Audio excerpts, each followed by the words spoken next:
Welcome back to KRDO News Channel 13 at noon. The clouds are building in Walsenburg at our Spanish Peaks Veterans Community Living Center Neighborhood Weather Network camera.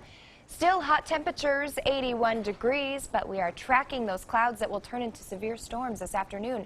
Storm Tracker 13 meteorologist Jay Polk is in for Abby Aconi with the details. Good afternoon, Jay. Well, good afternoon, Dana. Good afternoon, everyone. We are seeing those clouds build now as we look back over the Spanish Peaks from our camera in Walsenburg along Highway 160. And the Skyscan satellite and radar shows us that we are beginning to see those showers and storms build off to the southwest of the Collegiate Peak, southwest of Salida, and now beginning to build just over the Raton Mesa, making their way towards Interstate 25.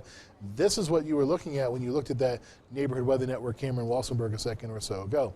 Skycast as we go through the rest of the afternoon. More showers and storms are possible, likely, in fact, and some of them will be on the strong to severe side as we go through our afternoon commute. By 5 o'clock, Skycast is now painting a fairly heavy band of showers stretching from Pueblo along 50 over towards La Junta and points northward from there up towards Eads and Cheyenne Wells, and this is something that we'll be tracking for you. We'll also be tracking some showers and storms off to the northwest of Woodland Park as we go through our 5 o'clock hour. More storms along the Raton Mesa as we go through our early Friday morning, but just about everything else is gone by that point. So our Friday morning commute looking pretty good. You notice that by 8 o'clock, hardly any clouds anywhere. Watch out for some patchy fog, though, in places that pick up a shower or two or three for that matter. As we go through our Friday afternoon, more of the same. More showers and storms developing along to the west of I-25. Some of these, again, possibly on the strong side, but I think we'll keep them below severe limits as we end off the old traditional work week. Watch out along Interstate 70 between Lyman and Burlington. Also over towards Kim along 160. And the Raton Mesa, once again, getting another dousing from some showers and storms that pop up.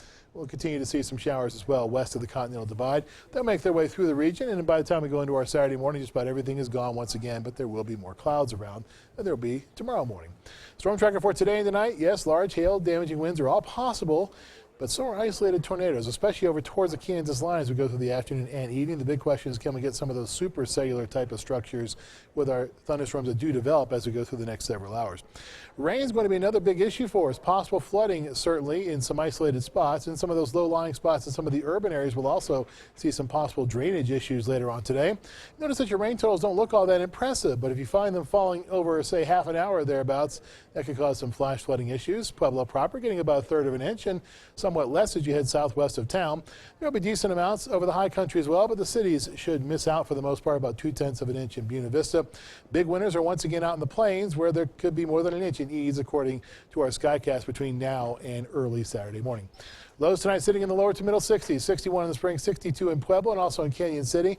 Lower to middle 60s throughout the plains, except for in Lyman, which drops down to 56, 63 for Denver, 41 in Leadville. Break out the jackets there tomorrow morning.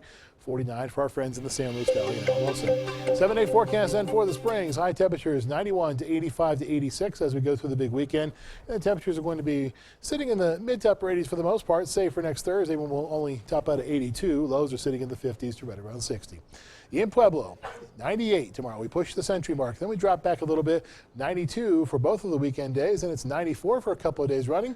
Mid to upper 80s end off the forecast for us. Lows are in the 60s. 95 to 90s where we go as we go through our weekend in the Canyon City area. A pair of 90s for both of the weekend days. And the temperatures are sitting in the lower 90s before dropping back into the mid to upper 80s as we end things off. Pretty active weather in Teller County pretty much across the board. 20 and 30% chances for showers and storms just about every day. And of course that includes the weekend, which has the Pikes Peak International Hill Climb attached to it, which means that we're going to be tracking some showers and storms for you as we go through our Sunday afternoon on race day. I'll be right here on the radio side, KRDO News Radio, to talk about the possibilities for showers and storms. We'll be tracking them for you as we tend to get 4 seasons in about 4 hours on top of Pikes Peak as we go through the hill climb. It happens pretty regularly. And we're going to be tracking those storms all the way through our Sunday afternoon. All right. Thank you so much, Jay. You're welcome.